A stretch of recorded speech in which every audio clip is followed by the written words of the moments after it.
tema de hoje é a lição 7, o quarto sinal, a multiplicação de pães e peixes. A lição vai pegar bem legal na questão desse quarto, como nós falamos sobre João, então o quesito lição vai falar bastante dessa multiplicação.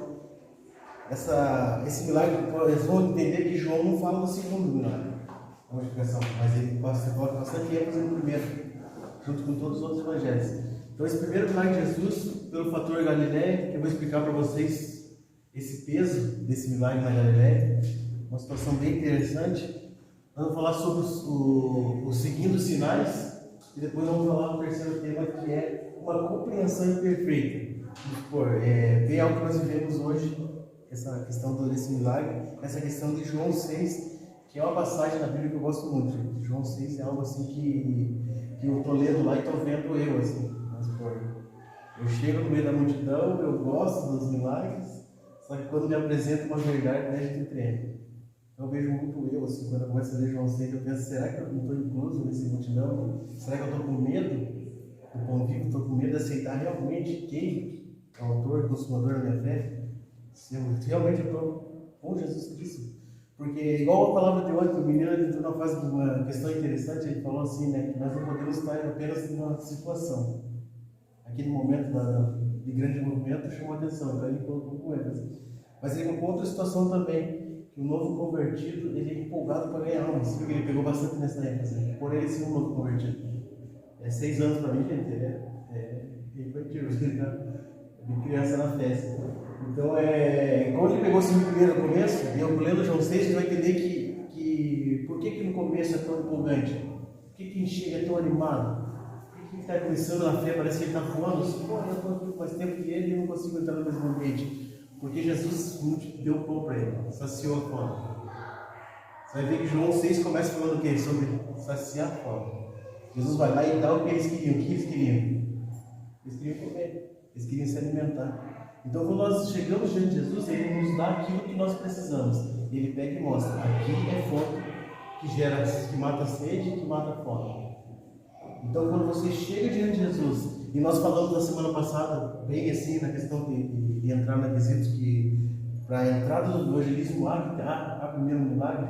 Então, quando há um milagre, Jesus pega e abre a porta, ele pega e sacia a fome, sacia a sede, e as pessoas vêm todas animadas diante dele. E eles chegam aquela multidão toda, e no decorrer da palavra, quando ele pega e traz assim, agora nós vamos para a questão da maturidade. Vocês já estão com a fome já bem alimentados, vocês estão sem sede, vocês já estão tranquilos, agora sentem-se aqui e nós vamos falar um pouco. Aí ele entra no processo de maturidade do Evangelho. Aí quando ele termina João 6, lá que está lá falando? Só ficou os 12 e um deles ainda traído. Então o processo do Evangelho, e você inicia no milagre. Nós iniciamos o milagre. O Evangelho nasceu no milagre, gente. Nós vamos falar a pessoa fala de religiões não. São filosofias humanas, mas o Evangelho nasceu no milagre.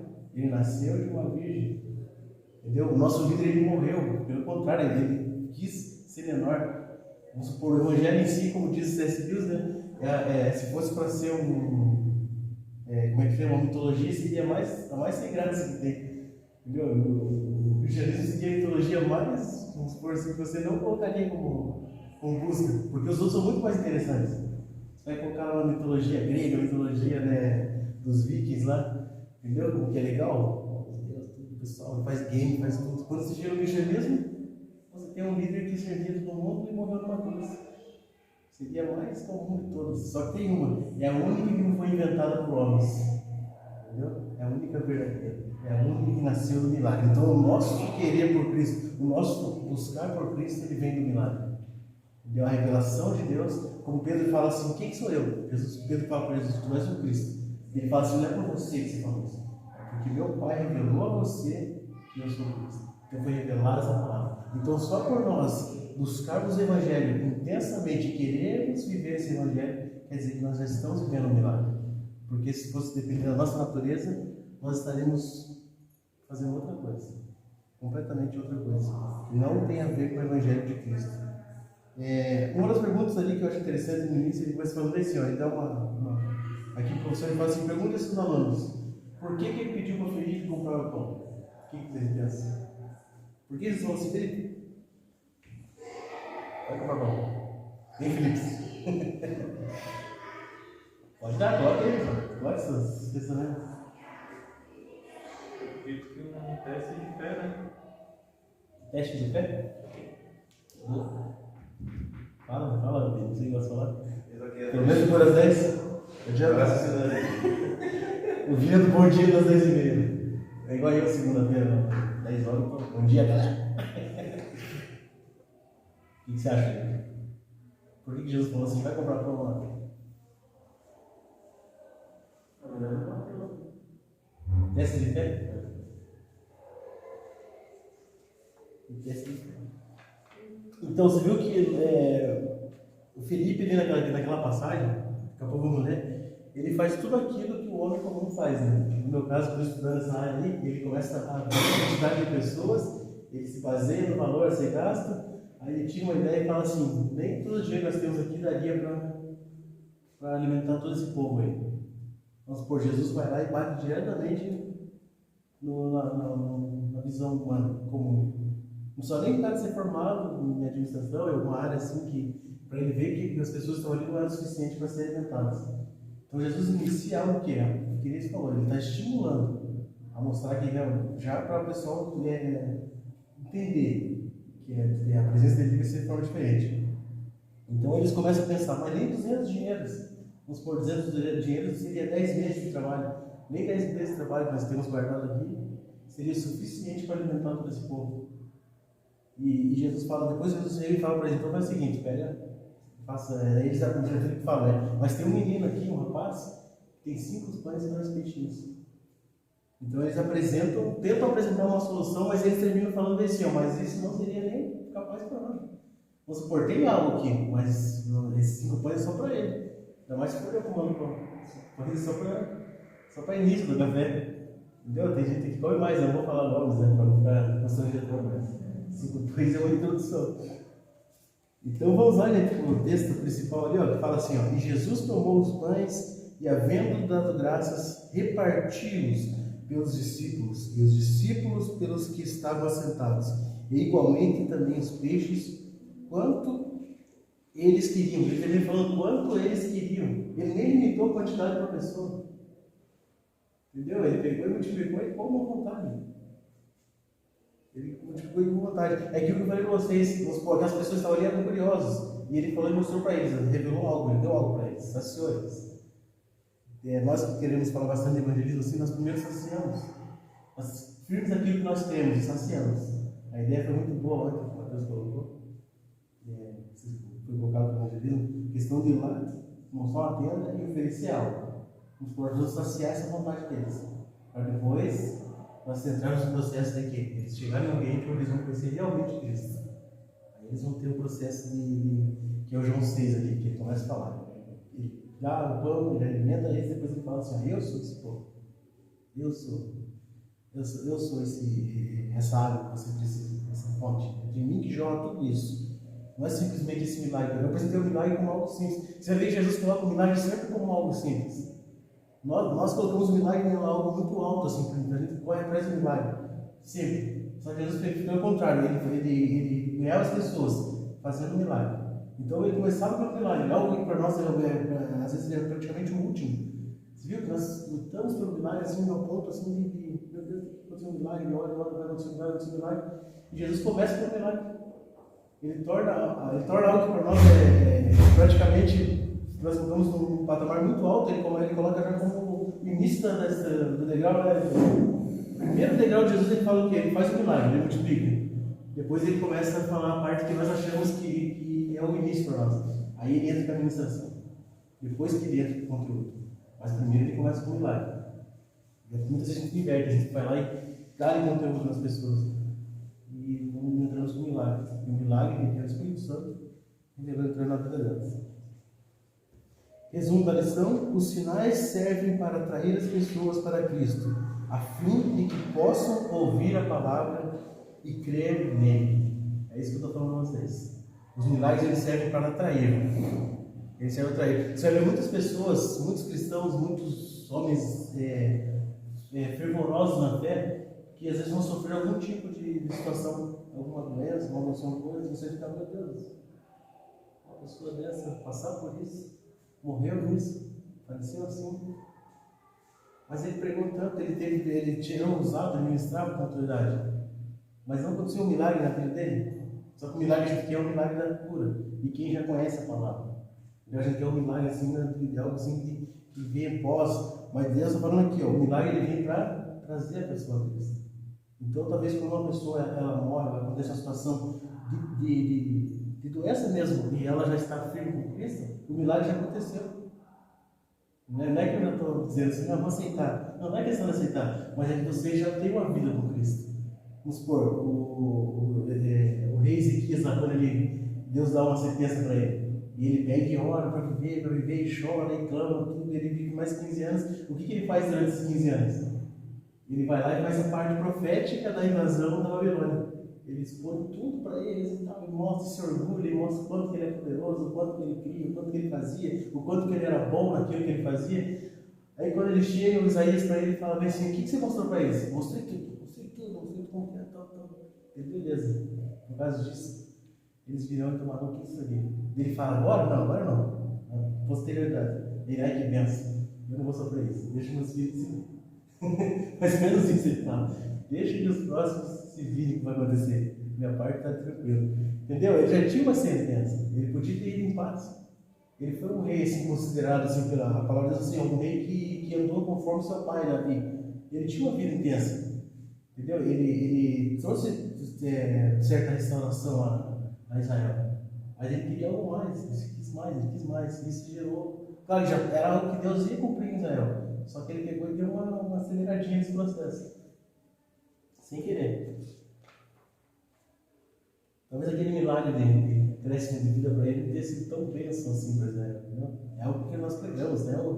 Isaías, tem um hino que fala que Ezequias orou para não morrer, mais 15 anos viveu, e a gente celebra tudo. Só que esses 15 anos também, se for ler no contexto ali, aconteceu algumas coisinhas, que nem esse caso aí. Ele expor para os babilônios todo o reino, tudo que ele tinha, ele abriu todas as portas, ele mostrou tudo que eles tinham, 100% que eles tinham. João 6, do 3 ao 12, vamos dar início aqui, gente. Então, quando Jesus pergunta para Felipe, ali, ó, a lição diz assim, ó, seria para ensinar que os recursos financeiros não são tão importantes, para estimular realmente a fé. Vamos supor, nem todo recurso que nós temos, assim como aquela mulher que tinha fluxo de sangue lá, era uma mulher com condições financeiras fortes, porque ela disse, a Bíblia diz que ela gastou tudo que ela tinha buscando essa cura, e nós vamos entender que naquela época, provavelmente os médicos, se hoje é difícil você ter acesso a médicos, tudo, imagina naquela época, né? Provavelmente era muito mais complicado. Né? Então hoje, para você ter um acesso a um ambiente assim, que você seja bem cuidado, tem que ter um valor bem forte destacado. Então, no João 6, do 3 ao 12, eu vou ler os dois primeiros aqui, daí o pessoal vai deslanchando até o 12. E Jesus subiu ao monte e assentou-se ali com os seus discípulos. E a Páscoa, a festa dos judeus, estava próxima. Sim.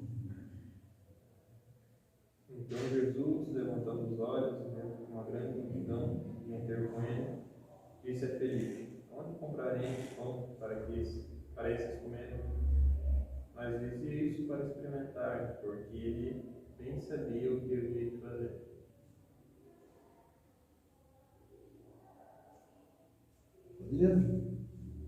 Felipe respondeu: 200 dinheiros de novo eles bastarão, para que cada um deles salve o povo. E um dos seus discípulos, André, irmão de Simão Pedro, disse: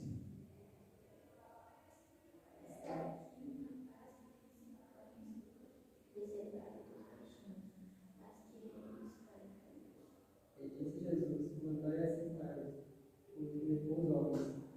E havia muita relva naquele lugar. Assentaram-se, depois os homens, em número de quase 5.000. Jesus tomou os pães, e havendo dado graça, repartiu-os pelos seus discípulos, e os discípulos pelos que estavam sentados, igualmente também os peixes quando eles queriam. E, quando estavam saciados, disse aos seus discípulos: Recolhei os pedaços que sobrejaram, para que nada se perca. No final do 11 ele fala assim, quanto eles que... Aí no final do 11, recolhei os pedaços que sobrejaram para que nada se perca. Eram 5 pães, eles comeram à vontade, 5 homens, fora mulheres e crianças, e ainda sobrou os cestos, e eles recolheram para nada faltasse. E o interessante, que é algo assim que eu falo muito lá em casa, assim, em todo momento, Jesus levantando os olhos, versículo 5. Onde eu tinha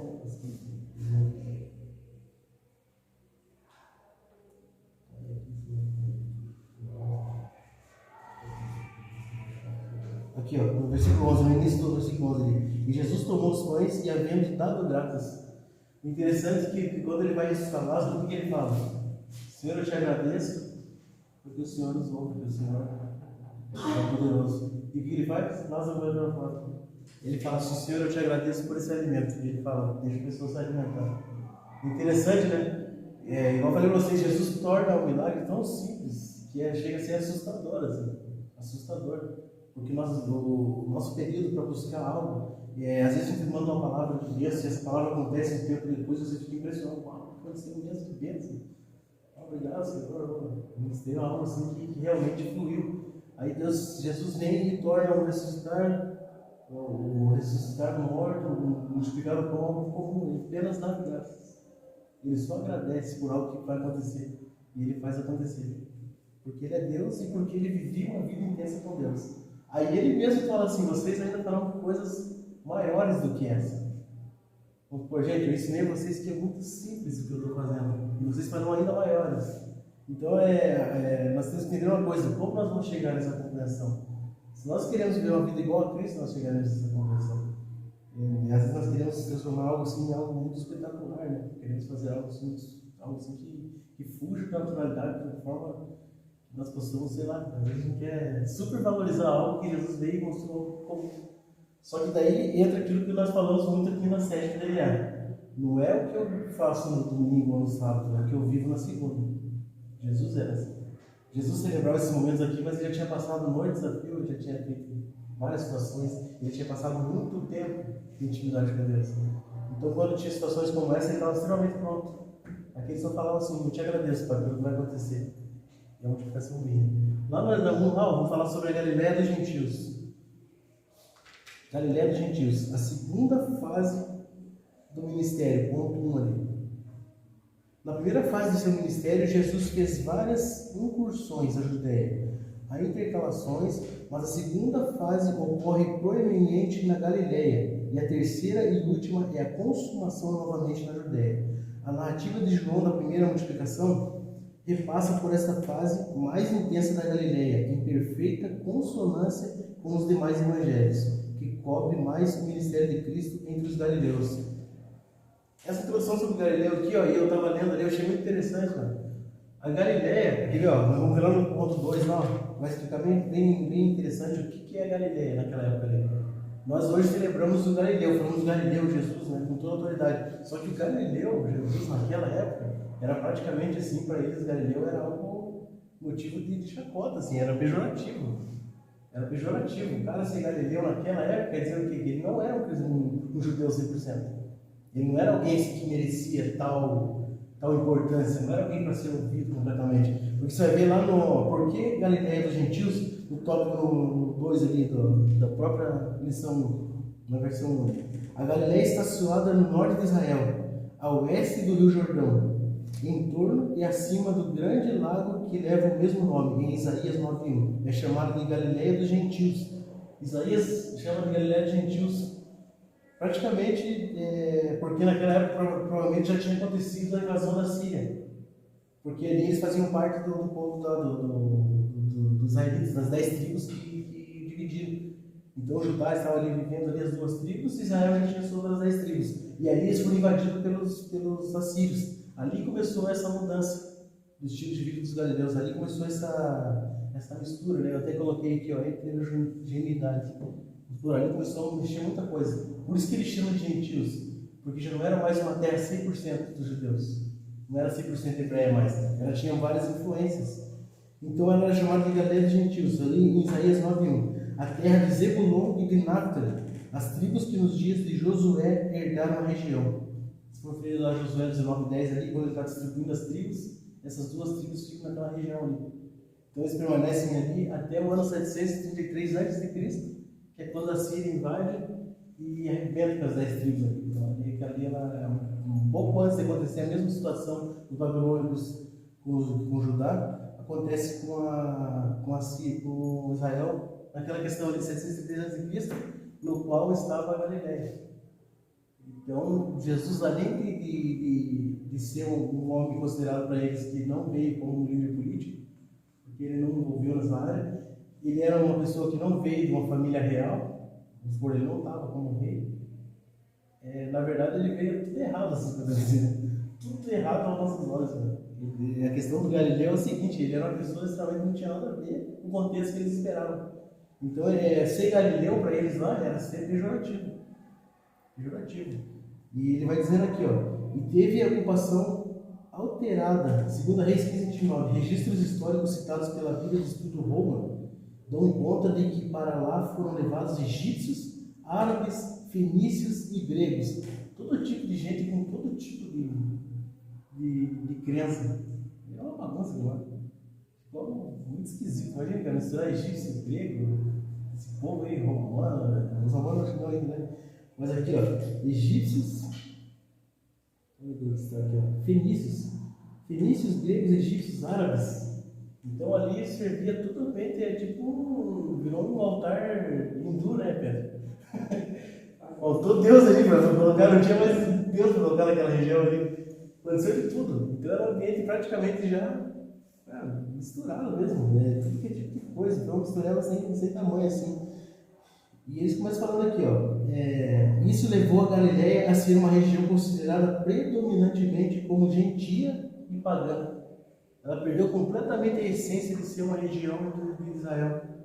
Ela perdeu essa essência. Então a essência dela era praticamente todo tipo de misturas. Se os próprios egípcios já tinham essa fama horrível de ter vários deuses, imagina eles misturados com outros povos que também eram bem piores, né? A segunda fase do ministério de Jesus, portanto, é uma eloquente demonstração de quanto ele se dedicou a essa população heterogênea, revelando o caráter universal da sua missão. Agora começa uma mudança.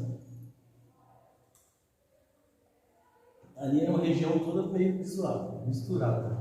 Todo tipo de gente, todo tipo de paganismo, heresia, aquela bagunça toda. E Jesus foi lá no meio. Por quê? Porque dali o ministério dele iniciou de uma forma totalmente exposta para todos, entendeu? Todos tiveram acesso. Ele termina falando aqui, ó, uma população heterogênea, revelando o caráter universal da missão de Cristo. Nós somos universais. Eu sou universal. Então, esse quesito universal quer dizer que Jesus chegou no ambiente onde ele seria facilmente conhecido por várias nações. E um ambiente totalmente hostil. Totalmente diferente daquilo que nós vemos. O ministério de Jesus é muito maior do que nós ficarmos pregando um grupo de pessoas que já conhecem o Evangelho. É muito maior que isso. Quando nós estamos falando com pessoas que conhecem o Evangelho, gente, nós precisamos ter um conhecimento daquilo que nós falamos para que as pessoas também aprendam. Nós estamos aqui no estudo e conversa. Pode ser produtivo com o nosso conhecimento, mas talvez para o reino, para o desenvolvimento, para esse crescer, talvez não seja tão impactante assim.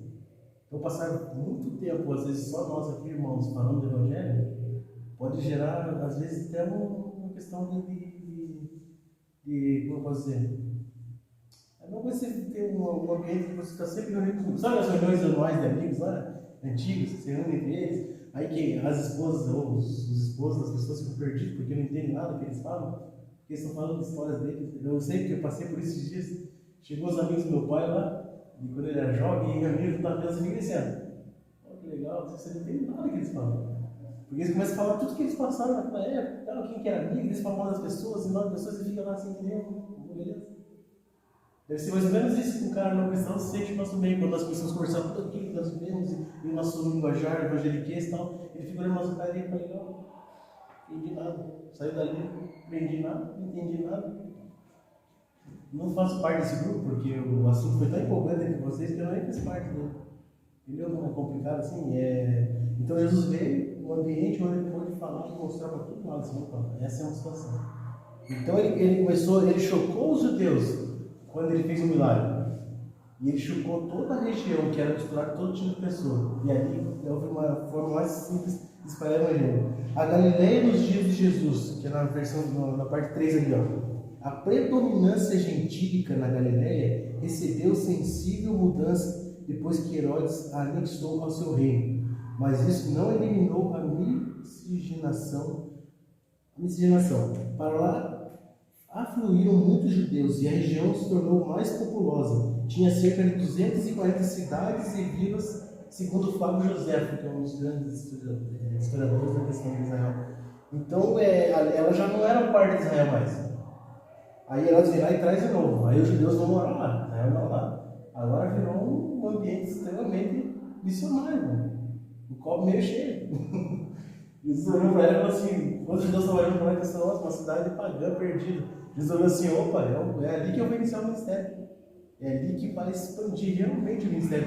Porque ali estão as pessoas que precisam ouvir. E é ali que as pessoas que vão falar.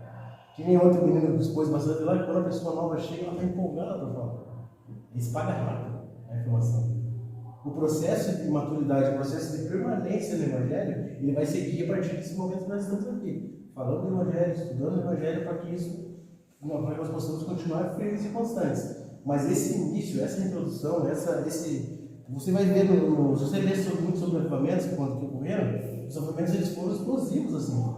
Um grupo de 2, 3 pessoas orando constante, o Senhor veio, fez um milagre e explodiu, cara. Explodiu a um modo assim que até hoje nós vivemos alguns desses pontos. Nós aqui hoje vemos alguns pontos de avivamentos que vieram durante a história. E nós ainda fazemos parte deles. Então essa questão desse ambiente aí, que nem colocou de misturar todo tipo de pessoa num ambiente só, isso facilitou a expansão do Evangelho. E daqui a pouco eu chego no milagre, tá? Só para você mais. Deixa eu olhar aqui para não passar. E continuando, ó. Por sua histórica heterogeneidade e por ter uma cultura bastante influenciada por gregos e romanos, o termo galileu ganhou um conceito pejorativo entre os judeus. Aí, igual eu falei para vocês, agora Jesus chega com um termo praticamente pejorativo. Não bastava ser Jesus o filho de um carpinteiro, que é bem exposto pelos irmãos dele lá. Os irmãos dele falam, ele começa a colocar assim, querendo tirar ele, querendo desfazer dele quando ele vai falar na sinagoga. Aí chega o pessoal, os vizinhos, e fala: não é esse Jesus, o filho de Maria. Tem um tema do John Bevere, eu acho que ele fala assim: mas não é aquele que estudava com o nosso filho ali, ficava brincando, jogando bola na rua, nosso filho? Quem que é ele? Como é que ele chega e se coloca como um rei? Entendeu? Então, além disso, ainda tinha a questão dele ser galileu, que para eles era pejorativo. O que nós celebramos hoje no Galileu, para eles na época era praticamente pejorativo. Motivos apresentavam para a rejeição. Mas os motivos que apresentavam para a rejeição de Jesus, que consideravam ser galileu. Até nesse aspecto vemos a sabedoria divina em ação, confundindo aqueles pela dureza do coração que rejeitaram o Salvador. Então Jesus ele veio para confundir todo tipo de pensamento, todo tipo de filosofia humana, todo tipo de pensamento humano. Ele veio para confundir mesmo. Então quando nós achamos que estamos conhecendo muito algo, Jesus vem e simplifica aquilo e diz: eu lutei para aprender aquilo lá, mas era tão comum. Jesus veio e quebrou tudo que eu achava, tudo aquilo que eu pensava. E nós somos muito fáceis só por regras, né? O ser humano, a religiosidade faz parte do respirar dele, eu acho. Você está conversando, ele não precisa ser cristão, não precisa frequentar uma igreja. Mas só a questão nossa humana para ser religioso é muito simples, é comum. É só eu levar uma vida comum, tranquila, assim, ó. Se eu deixar meus hábitos tomarem conta, eu vou me tornar religioso em pouco tempo. Assim. Porque nós somos cheios de regras. Nós já colocamos regras, nós já impomos regras. Antes mesmo da palavra. Você vai conhecer pessoas que nunca leram a Bíblia, mas ela tem uma regra do Evangelho que é grande. Assim. Ela determina como você tem que andar, como nós temos que ser, como nos comportar, sem conhecimento algum da palavra. Por quê? Porque isso já está dentro de nós, já faz parte, é algo assim que nasce com a gente. Se a gente não mudar isso, não é estratégia. Se nós não buscarmos revelação em Cristo esse milagre da revelação do Espírito Santo, de nos fazer andar conforme a vontade dele, nós acabamos vivendo esse tipo de regra. A completude da perfeição das Escrituras são resultado da ação do Espírito Santo. Está escrito, pense, ele tem ali, vocês? Não tem? Pessoal, pense. A completude e perfeição das Escrituras são resultado da ação do Espírito Santo. Então, toda essa. Que nem não é que perguntou, a gente já estava falando sobre a questão do conhecimento, assim. Como é que o homem vai chegar ao conhecimento? Eu falei, Deus é o dono do conhecimento. Né? Ele é dono de todo o conhecimento. Toda a completude, tudo está em Deus. Quando nós nos aproximamos de Deus, nós precisamos conhecer alguma coisa, a entender algo. Entendeu? Tanto é que você vai ver que você fica pensando, Moisés escreveu todo o Pentateuco. Eu falei, como é que esse homem chegou a ter toda essa revelação? Como é que o homem chegou a escrever 5 livros igual esse? Que tipo de ser humano faria isso? Assim como o Adão colocou o nome dos animais, que ser humano comum colocaria aquele tipo de nome em animais? Aí eles ficam pensando, por que eles foram tão acima assim, do que nós imaginamos? Aí você vai entender uma coisa: Adão estava frente a frente com Deus, então ele estava diante do conhecimento. Agora Moisés, quando Deus fala assim, vai lá na fenda da rocha que eu vou passar, só um pedaço, eu vou mostrar o calcanhar para você. Então quando Deus passa ali, ele está entre a fenda da rocha, ele é exposto a todo o conhecimento. Então tudo é revelado para Moisés naquele momento. Ele está diante de Deus, assim, e ele não pode olhar Deus diretamente, porque senão ele praticamente ia morrer. Mas ele vê só o calcanhar de Deus passando. E o pessoal compara a fenda a Jesus, né, que era quem protegeu ele e tal. Tem essa comparação. Mas ele está diante da fenda rocha, ele vê Deus passando, ele tem abertura, a mente dele abre para todo o conhecimento, ele vai e escreve tudo que tem que escrever. Ele faz tudo que ele tem que fazer. Ele coloca lá os mandamentos, ele faz tudo. Por quê? Porque ele esteve diante do conhecimento. Então, o homem, para chegar até o conhecimento, ele tem que estar diante do conhecimento. E Deus é dono de todo o conhecimento, de toda a sabedoria. Então, quanto mais próximo de Deus, mais próximo da verdade nós estaremos. Então, por mais que nós ficamos aqui estudando, claro, a gente tem que estudar, a gente tem que buscar conhecimento, nós temos que ler muito. Eu sou alguém que gosta de incentivar. Cara, vou estar assim também, a gente pega pesado nisso. Busque o conhecimento, mas o conhecimento da verdade, se você estiver próximo de Deus. Esse é o conhecimento da verdade. É esse que vai trazer você com um formato de vida assim que como eu posso dizer, como Paulo sempre viveu. Paulo viveu a plenitude do Evangelho. Mas bem, Paulo sofreu um monte, porque ele viveu a plenitude do Evangelho. Entendeu? Esse sofrimento que ele passou durante a vida dele, que os discípulos passaram, para eles foi indiferente, porque eles conheceram a verdade, eles viveram a plenitude do Evangelho. Então, todo o sofrimento, toda a dificuldade que eles passaram, nunca foi o suficiente para afastar eles do Evangelho, do caminho da verdade. Porque se nós conhecemos realmente o Cristo que nós pregamos, gente, perseguição nenhuma, calúnia nenhuma vai atrapalhar você, não vai incomodar você, você vai ver a tua vida bem tranquila, indiferente do que você está passando, dificuldades, para nós se torna algo assim que não vai interferir na minha fé, no meu caminhar, naquilo que eu desejo, naquilo que eu faço, naquilo que eu proponho, naquilo que eu me coloco. Isso é diferente para mim. O segundo, seguindo os sinais. Eu deixei anotado bem destacado a primeira parte da lição, que ele fala assim, os sinais jamais podem ser vistos como um fim em si mesmo. Aí, Patrícia, você escuta bastante isso, né? Fim em si mesmo. Quem estuda muito psicologia, filosofia, né? Assim, fim em si mesmo. Quer dizer o quê? Quer dizer o quê, gente? Quer dizer que os sinais não são, não é a causa da nossa fé, de nós estarmos pegando Jesus. Eu não posso estar pegando Jesus só porque tem sinais maravilhosos. O milagre que ele faz ali não é tudo. A multidão colocou tudo, a fé deles naqueles sinais ali. Quando ele terminou os sinais e ele partiu para o Evangelho real, que ele começa a ler a partir do versículo 48, se eu não me engano, que ele começa a deslanchar o Evangelho real mesmo, eles começam a sentir o peso do que é andar com Cristo, e eles vão se afastando, e a palavra destaca que os discípulos se afastaram. Entendeu? Os apóstolos não, mas os discípulos se afastaram. E quando fala de discípulos, está falando de gente que já caminhava, já estava anunciando o Evangelho. De pessoas que já estavam pregando. Provavelmente já tinham expulsado demônios também, porque eram os primeiros passos. É mais ou menos, se nós estamos fazendo um curso com Jesus na época, o primeiro passo é o quê? Para expulsar um demônio. Ainda não, então beleza, vamos esperar um pouquinho, você tem que aprender um pouco mais ainda. O início, a introdução ali era expulsar demônios. Depois vinha os milagres e vinha tudo ali, e aí eles começaram a anunciar o Evangelho. Entendeu? Então, quando falou discípulos ali, já eram homens que tinham tido experiências de sobrenatural com Cristo. E a palavra diz assim, o João diz assim, que os discípulos foram saindo, e a multidão foi saindo. E ficou só os 12. E entre os 12, 11. Então, os sinais jamais podem ser vistos como um fim em si mesmo. Ou seja, não podemos nos relacionar com Deus por causa dos milagres. Senão nós seremos aqueles irmãos que foram treinados. Se você for ver, eu estava vendo esses dias, parece que aquele movimento sempre teve, na verdade, né? Mas teve mais destaque o da prosperidade. Teve maior extensão assim nos Estados Unidos. Não lembro qual era, que ela começou essa pregação maluca de prosperidade, e isso foi muito intenso e acabou espalhando pelo mundo assim. Então essa pregação de prosperidade se tornou tão intensa que muitas pessoas se aproximam de Jesus só para ter milagres o tempo todo. Eu estou esperando um milagre, e a minha motivação é meu milagre. Eu falei, cara, você já tive o milagre da salvação. Você quer mais que isso ainda? As pessoas estão corrompidas, estão morrendo. Você está conversando com os seus amigos lá e você vê que o coração deles está explodindo, eles não têm para onde correr, estão desesperados. Estão desesperados. Eu estou lá com o meu patrão lá e ele está lá um dia inteiro estressado, bravo e tal, e você pensa que eu não ganho 10% do que ele ganha, e eu vou para minha casa sorrindo, celebrando com a minha família, e esse homem vai para casa estressado, bravo com tudo. Aí outro dia está falando assim, eu tenho um coração cristão bom.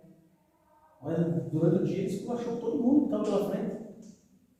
Vamos supor, que coração bom, cheio de Cristo é esse que eu preciso pisar em todo mundo, e ficar bravo, ficar nervoso, e fazer coisas assim loucas? Por quê? Porque não entendemos que a prosperidade não é um milagre o tempo todo. A prosperidade é eu realmente entender que eu sou salvo com Cristo, que eu conheci a Cristo, e graças a Deus eu estou vivendo uma vida com Cristo. Que bom que às vezes eu estou orando lá em casa e eu começo a agradecer o tempo todo, Senhor, muito obrigado porque eu nasci no lar evangélico. Muito obrigado. Eu fico desesperado em saber que se eu não nasci no lar evangélico, que luta que eu ia sofrer, e se ia chegar até mim a palavra, se alguém ia chegar até mim, e se eu ia estar disposto a ouvir isso. Eu fico desesperado pensando, será que eu ia estar disposto a ouvir essa palavra se eu não nascesse no ambiente cristão? Então, é uma coisa que eu agradeço muito em casa, eu estou orando e eu falo, Senhor, muito obrigado, porque eu nasci no lar cristão. Muito obrigado mesmo. Porque por mais que possa acontecer alguma situação, eu sei que eu aprendi algo, que algo está ali, ó. Tem uma semente brotando ali, que ela vai, a qualquer momento ela vai morrer. A semente vai morrer, porque depois ela vai ser. E vai acontecer algo maravilhoso. É a força você fala, né? A força do sinal que atrai, mas é a palavra que transforma, né? É isso aí. Até mesmo quando Jesus fazia os sinais, havia um evangelismo com uma palavra por trás. O primeiro milagre que nós estudamos aqui é a transformação de água em vinho. Ele exercitou a fé daqueles homens também, porque na hora que ele disse assim, leva lá agora o mestre. Os caras foram lá e levaram, os caras sabiam que era água. Né? Quando ele vai curar, pode perceber, toda vez que ele vai curar, ele não repreende, eu te repreendo, doença, sai doença. Não, ele vai curar o paralítico, ele manda, então, levanta, pega e planta. Ele vai. A mulher, fluxo de sangue, ela toca nas vestes dele, aonde tinha a palavra, né, que o judeu usava ali, né, pregado na própria roupa dele. Jesus sempre está exercitando a fé das pessoas. A gente olha os milagres, a mesma coisa aqui, ele dá graça, parte o pão e começa a distribuir. Agora distribua. O discípulo não entende. O senhor está ficando doido? Não, pão. Distribui como? Vou chegar ali, vai acabar. Vou chegar no Mateus, vai acabar. Né? Sempre que o Mateus vou pegar as coisas. Vou chegar no Mateus, acaba o pão. Não vai. Não. Ou seja, Jesus sempre está, mesmo com sinais, Jesus sempre está exercitando a fé. Sempre está utilizando isso que você falou. Claro, o sinal é importante, né? A gente percebe que Jesus, todos os momentos, podem perceber, todos esses milagres aí, eles sempre estão precedidos de uma pregação. Jesus está pregando e alguém traz aqueles três homens, aqueles 4 homens, 3, né? Que traz o paralítico. Jesus estava pregando, trouxeram o paralítico. Sempre que Jesus está pregando, alguém está trazendo o endemoniado, está trazendo o doente, Jesus está curando. Mas sempre exercitando a fé. Sempre por quê? O sinal atrai. Mas a palavra transforma. Né? E sempre dizendo, vai que a tua fé te salvou. Vai que a tua fé te salvou. E exercitando a fé das pessoas. Né?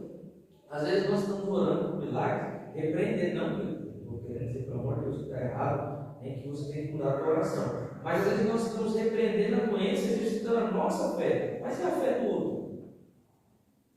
O problema é, nós queremos aumentar a nossa fé. Mas não quer aumentar a nossa fé. Eu olho para o paralítico e digo assim: curado aumentou a minha fé. ossos cresçam, né? Vai, cresce, tá? Eu estou exercitando a minha fé. Mas e a pessoa está na cadeira de roda? Porque quando eu olho para o paralítico e digo para ele, levanta e anda, e dou a mão para ele tem que ter fé, porque ele sabe que ele é paralítico.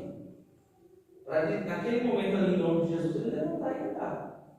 Jesus exercitando a fé das pessoas. É igual nós começamos na semana passada, né? A pergunta de Jesus, né? O céu, o que eu faço? O que você quer? Para o que você quer que eu faça? Sempre está esticando a fé. Então é isso mesmo, gente. Ó. Jamais podem ser vistos como fim em si mesmo. O milagre não é um fim em si mesmo. Não é que nós vamos basear todo nossa fé. É a partir do que nós vamos continuar o processo, maturidade, crescimento diante da palavra de Deus. E por mais que as pessoas, às vezes algumas pessoas me confrontam, falam assim, mas tem gente que não lê tanto a Bíblia, e essa pessoa é firme e tal. Gente, pode acontecer a pessoa aí, tranquilo, viveu a vida cristã. Só que é mais sofrido, eu creio. Eu creio que é muito mais sofrido você viver pouco, ler pouco a palavra e viver a vida cristã, você vai apanhar um pouco mais. Eu vejo assim.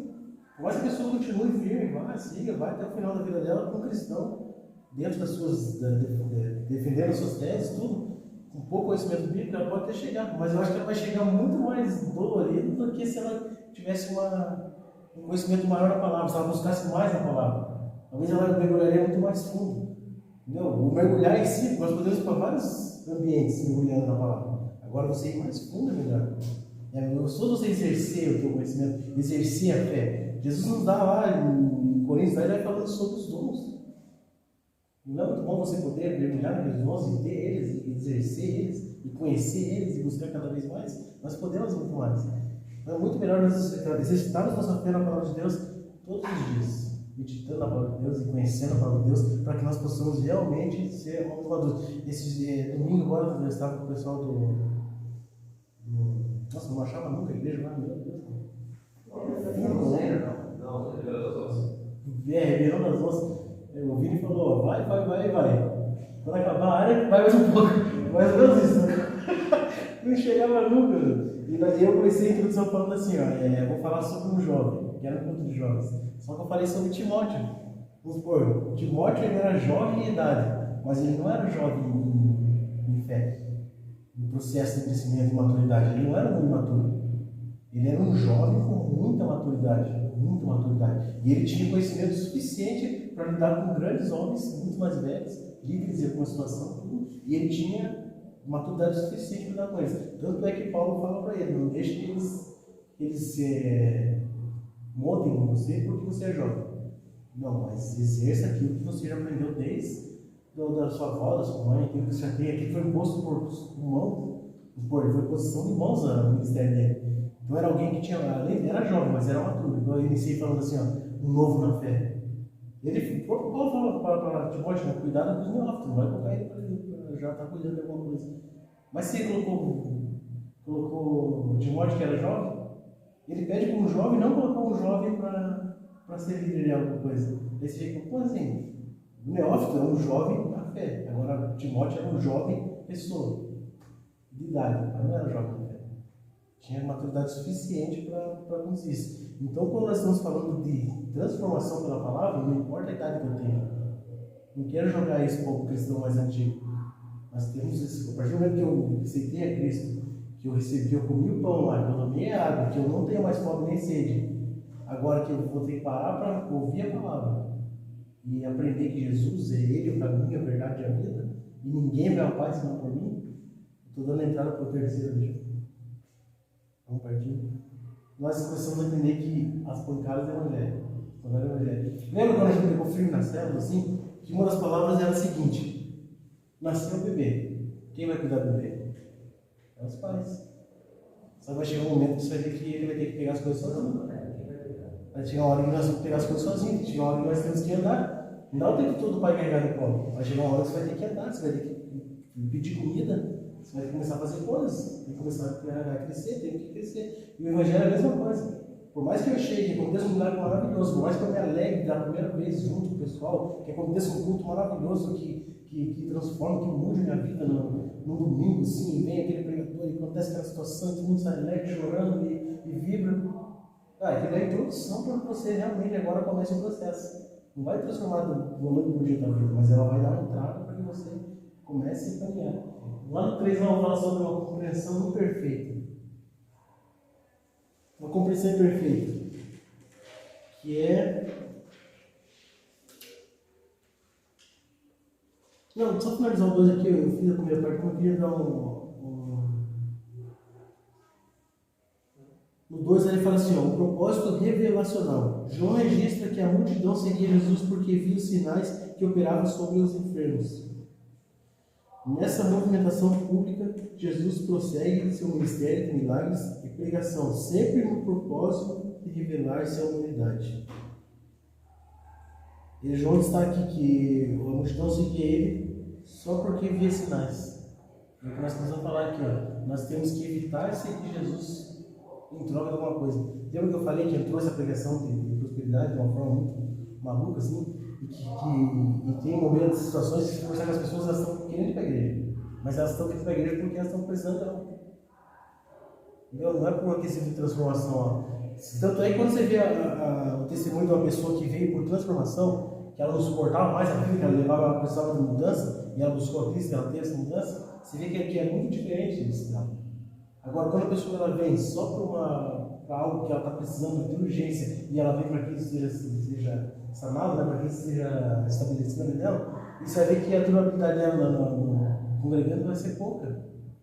Ela não vai ser uma pessoa que vai continuar firme, ela não vai ser constante. Ela vai estar sempre ali, fugindo. Vai estar sempre fugindo das responsabilidades. Ela vai estar sempre só, vamos supor, banho-maria, assim. Conforme vai para o multidão, beleza, vou indo lá.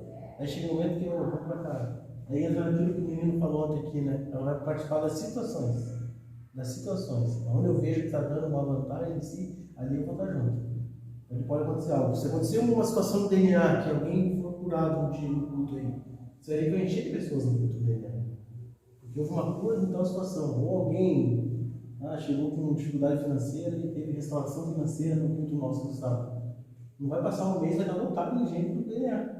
Por quê? Porque é igual casa lotérica. Teve um ganhador aqui da Mega Sena. Vai turma comprar a Mega Sena. Porque teve um ganhador naquela lotérica. E acho que a sorte está ali. Você procurou lotérica. Eu fico procurando, né? Então é mais ou menos isso. As pessoas vão procurar onde está o movimento. Aonde está o movimento. Mas daí você vai ver que para permanecer essas pessoas aí é diferente. Aí permanecer firme em Cristo, entendendo que aquele milagre, aquela situação foi só para que eu me aproximasse de Cristo, e agora permanecer nele enfrentar nas dificuldades diárias, já basta cada dia o seu mal, como diz a palavra. Então nós todos os dias vamos passar por tribulações, e isso é para o nosso crescimento, não para o nosso enfraquecimento. E como disse Tiago lá, as tribulações em si, as perseguições e aquilo que nós tratamos como tentações, é sobre as nossas vontades, gente. Lá em Tiago ele fala isso. Eu acho que é Tiago 1 já, se eu não me engano. É Tiago 1, você me lembra? Tiago ele é bem. Tiago ele é complicado, eu gosto. Tiago é um caso. Que estava lá no meio e falou assim: por que Jesus não vai pregar em outro lugar? Ele não aceitou a Cristo no mesmo ministério, não. Ele está aqui falando bravo aqui depois que teve um milagre na revelação. Mas ele viveu com Jesus a vida toda dele. A vida toda de Jesus. Quando o Tiago fala assim, nós somos tentados nas nossas próprias.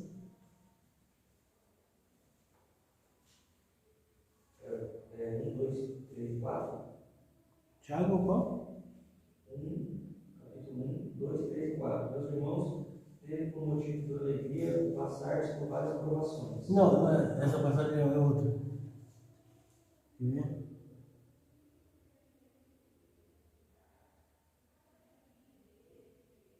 Então, 13, 14? Olha lá, cada um, porém, é tentado pelo próprio mau desejo. Vamos supor, quando você joga a culpa no inimigo das tuas caídas, o inimigo ele só dá uma incentivada em você, dentro daquilo que é o teu desejo. Entendeu? Nós somos, No 14, né? Cada um, porém, é tentado pelo próprio mau desejo, sendo por esse arrastado e seduzido. Vamos supor, as tentações que nós sofremos, gente, é o nosso próprio desejo florido. Aí a gente joga a culpa no demônio, né? O inimigo me derrubou, tal. Não, você derrubou, ele deu um incentivo.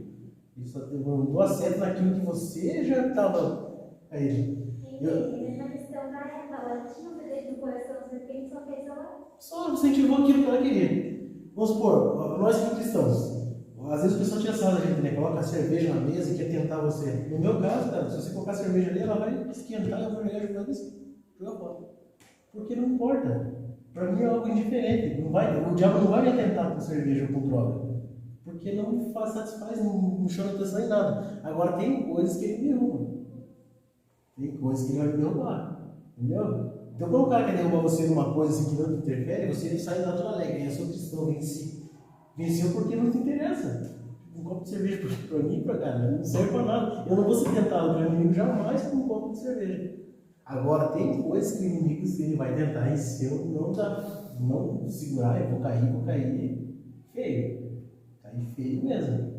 Entendeu? Então, nós não somos cristãos bonitão quando a gente tem que enfrentar algo que não interessa para nós. Agora, quando a gente enfrenta aquilo que interessa. No caso que nem a Mari colocou bem ali, o diabo não foi tentar jogar a fruta na mão dela, ele só falou assim: ó, duvida, né? Você vai ser igual a Deus. E lá no coraçãozinho dela fala assim: eu vou ser igual a Deus, eu quero ser igual a Deus. Ela foi lá e fez aquilo que estava no seu coração. E o diabo só deu uma. Entendeu? Entendeu? Então tem coisas, gente, quando você se livra daquela tentação, você sai todo alegre, é porque aquilo lá realmente não importa para você. Não vai derrubar você.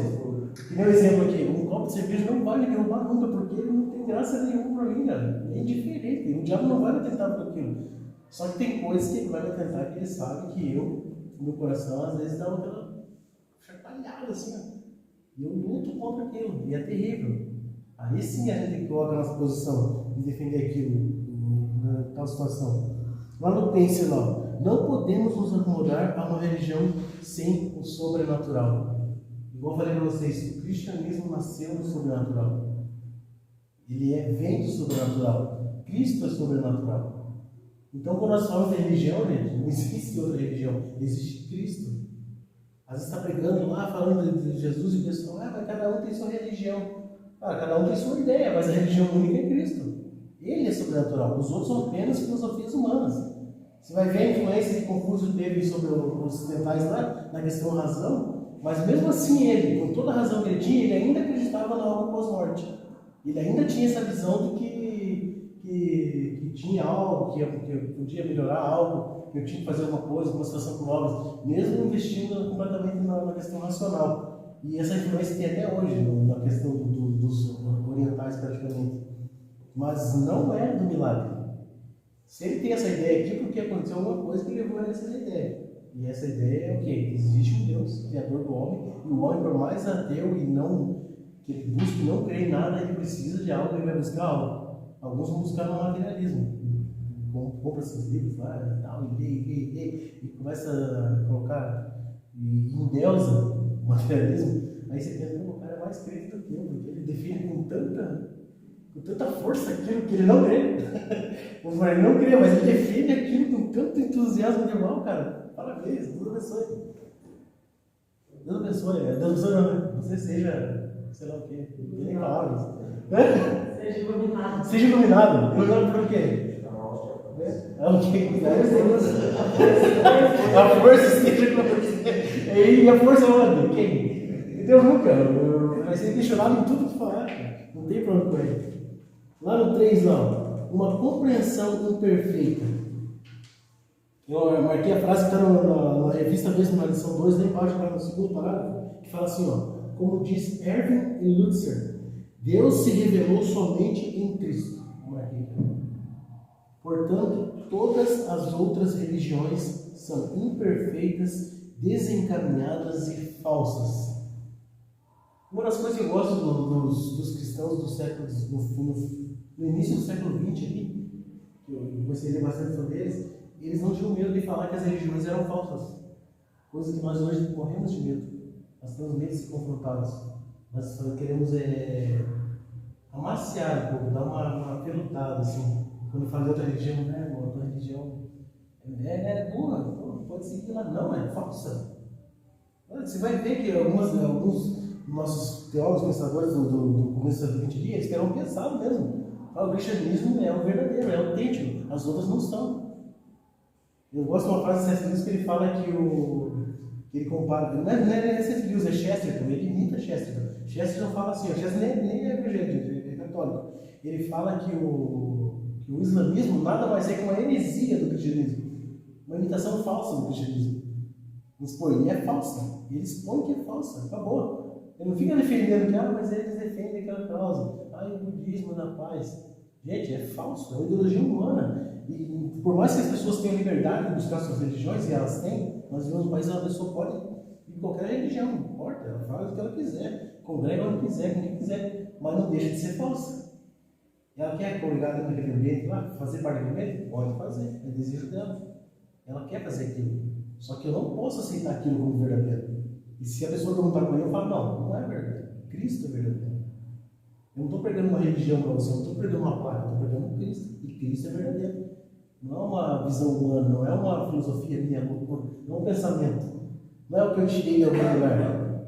Vamos supor, se você for buscar, que nem o pessoal que fala lá muito de Sócrates. Se você for procurar algo sobre Sócrates, não chega nem perto do que tem sobre Cristo. Vamos supor, não é só o pessoal que está escrito na Bíblia que fala sobre Cristo. Homens que não estão escritos na Bíblia falam sobre Cristo, gente. Não é alguém assim que o pessoal assim que inventar na história. Agora você vai ver um cara que é tratado como um deus na faculdade, que tem praticamente uma biblioteca só sobre ele. Aí você vai falar, deixa de lado um homem que tem um mundo inteiro de livros que falam sobre ele, de pessoas que compartilharam sobre ele, que viram situações sobre ele. Entendeu? Então nós defendemos algo que simplesmente nós defendemos um livro contra todos os outros. Vamos supor, é mais ou menos assim, todos os outros estão errados, menos eu. Sabe quando você é a única pessoa certa num grupo de 1000 pessoas? É mais ou menos isso. Então nós tentamos fugir do que é correto. Então tudo que qualquer religião, não importa, vai falar aqui, uma compreensão imperfeita. Um ali fala assim, os que viram o milagre concluíram que Jesus era verdadeiramente o profeta que havia de vir ao mundo.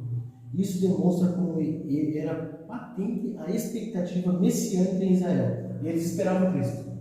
Então esse milagre expôs que realmente Jesus era Cristo. Só que eles tinham várias visões de Cristo.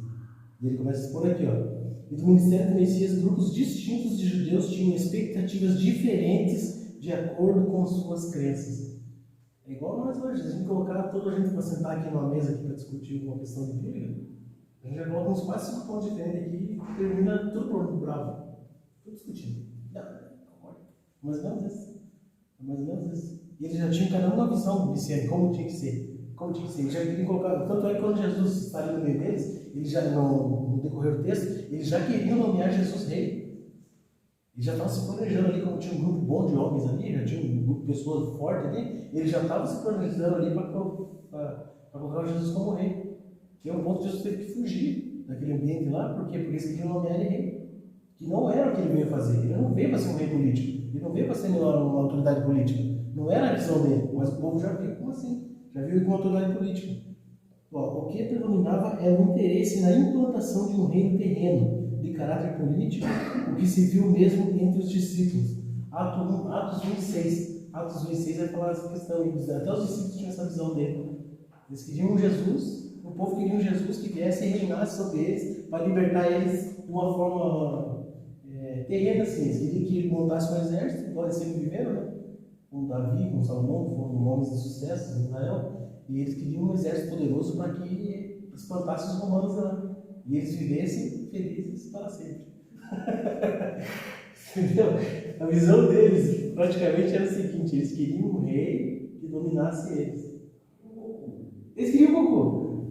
Eles viram Jesus rei ali fora, né? De um outro planeta chamado Nikusei, né?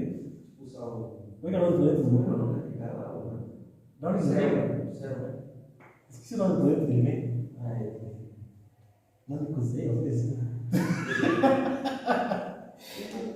Ele veio ali e eles esperavam esse tipo de Salvador, mas não entenderam que o Salvador ele veio para mostrar um novo céu e uma nova terra. Porque a vida aqui, como o Tassi sempre põe aqui na palavra do Hernandes, lá nós somos uma linha entre o pó e o pó. E nós se matamos tanto nesse intervalo aqui que o desgaste é totalmente desnecessário. Desgaste necessário. Nós vamos atrás de muita coisa e acabamos frustrados. Ontem eu vi um meme que eu bati de rir, né? Que era mais ou menos assim, ó. Tomara que quando eu terminar minha faculdade eu não ganhe menos que as parcelas dela. O medo, cara, pô, eu tenho medo de terminar o meu estudo e ganhar menos do que eu pago de mensalidade. Entendeu? Então, às vezes, a gente acaba se frustrando em muitas coisas. Porque nós colocamos nosso objetivo em alguma coisa que pode nos frustrar grandemente. Então, Jesus veio e mostrar assim, gente, vocês vão se frustrar se vocês querem essa libertação só aqui. Vocês estão querendo muito pouco. Eu vim oferecer um reino eterno para vocês, de uma vida abundante, onde eu mesmo serei a luz, onde eu mesmo reinarei, de uma forma maravilhosa. Vocês estarão comigo ali, mas vocês querem que eu venha aqui e mande um anjo só para resolver o problema. Precisaram só um anjo para resolver o problema deles. Ir lá e matar todos os romanos lá e eles ficarem livres. Aí ia passar um certo período e ia acontecer o quê? Aí ia ter um outro povo invadindo eles lá. Ia dar na mesma. E é mais ou menos o nosso caso, né? Deus vem com algo maravilhoso para nós e nós pegamos para uma pele Deus. Deixa eu colocar a minha vontade aqui. Deus quer dar para você algo muito grande. Aí você fala, mas é grande demais, eu tenho algo menor. Essa foi a tua vontade, é bem menor do que aquilo que Deus preparou. Então nós somos limitados e queremos que Deus seja limitado por nós. Queremos limitá-lo ao nosso estilo de vida. A sedução do pluralismo religioso. Estou finalizando. Em nossos dias também existe uma multiplicidade de crenças sobre Jesus, com muitos o situando como mais um dos personagens da espiritualidade mundial. A fé cristã é exclusiva. Jesus não é o caminho, ele é o caminho. Então, hoje nós pegamos e fazemos vários Jesus. Cada um tem seu Jesus. Se você for conversar com as pessoas hoje, cada um tem seu formato de Jesus, que é conforme o jeito dela. Ela crê que Jesus tolera alguma coisa. Ah, eu creio que Jesus é assim. Eu creio que Jesus foi assim. Ah, mas Jesus andou com as prostitutas, com os homossexuais. Entendeu? Cada um quer impor Jesus, porque para que ele possa viver o pecado dele primeiro. Ele quer fazer um formato de Jesus, ele quer desenhar um Jesus que liberte o estilo de vida que ele leva. As pessoas hoje já querem um Deus que compreenda o que ela faz. Deus compreende o que você faz. Por isso que ele deu o plano de salvação. O plano de salvação nada mais é do que você transformar a vida e seguir com ele para viver com ele. Mas nós, como naturalmente, queremos o quê? Um Jesus que sirva às nossas vontades. Nós queremos, na verdade, o gênio da lâmpada. O ser humano que é o gênio da lâmpada. E ele põe com ênfase assim, eu creio que Jesus era assim. Eu creio que Deus permite isso. Ah, mas eu creio que Deus não vai julgar você só por causa disso. Eu creio que Deus vai permitir você. É coisa tão pequena. Entendeu? Então nós queremos formalizar um Deus, nós queremos desenhar um Deus conforme a minha vontade. Eu quero um Deus para mim. O Pedro quer um Deus para ele, o Pedro quer um Deus para ele. Entendeu? Se nós não cultivarmos a palavra, não buscarmos essa mudança, não matarmos o eu, quando Jesus começa o Sermão do Monte, ele fala assim, ó, bem-aventurado o quê? Os pobres de espírito, aquele que desinca, aquele que fura o ego.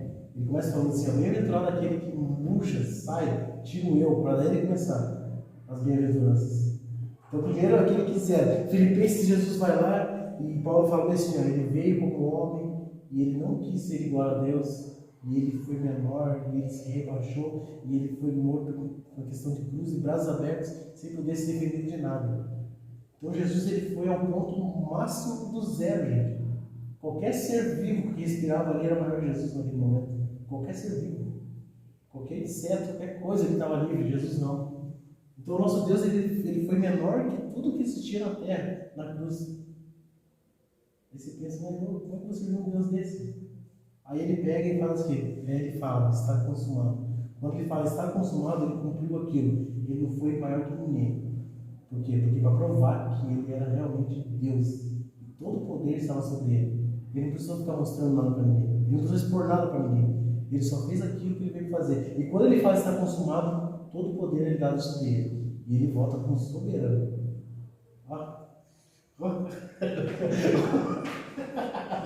Entendeu? Então, quando ele volta como soberano, agora nós temos essa vantagem de quê? Servir igual a ele, cara, imitar Jesus. Eu não preciso ser maior que ninguém. Por quê? Porque o meu Deus foi menor que todos. E quando ele terminou o ministério dele, ele foi soberano sobre o que ele fez. Soberano. A ponto de nós hoje queremos tudo ser parecido com ele. E é sofrido. Por quê? Porque Jesus, você parece com Jesus, não é você ser mais, é ser menos. Isso que é terrível para nós. Isso que é o ruim. Muito ser igual a Jesus, não é porque Jesus era mais, é porque ele era menos. Ele se colocava sempre abaixo. Ele sempre estava disposto a servir. Então ele estava sempre batendo de frente com o ego nosso. Que é o quê? Sempre ser servido. Quando a gente fala de liderança, o que você quer de liderança? É sempre você estar no degrau aqui, ó. Um dia eu falei sobre isso num tema e um menino procurou depois e falou assim, cara, você me quebrou demais. Porque ó, a visão nossa é aqui uma escada, a escada do sucesso. E a visão nossa de líder é que o líder está aqui, ó. Palavra coach agora. Aí Jesus vem e está aqui, ó. Aí ele arrependa de quem está aqui. Porque você vai seguir o líder ou você vai seguir a Cristo? Você vai seguir aquele que é o menor. Então Jesus veio e quebrou tudo isso. E ele arrebentou com os judeus. Porque eles queriam um líder que colocasse uma roupa diferente, que se postasse diferente. Não queria alguém que viesse por baixo, conversando, fazendo, transformando, mudando, fazendo situações. Então a nossa visão de Cristo é qual? Eles queriam Davi do trono. Eles queriam Davi do trono. Davi que cuidava das ovelhas. Eles queriam Davi do trono, não Davi das ovelhas. Jesus veio como rei das ovelhas. Jesus veio como Davi das ovelhas. E aí, eles queriam Davi do trono. Que levou ele ao trono. Quem levou Davi ao trono foi o Davi das ovelhas. Ele não nasceu rei. Ele foi forjado rei. Foi formado como rei. Gente, vamos ficar em pé, vamos finalizar a palavra.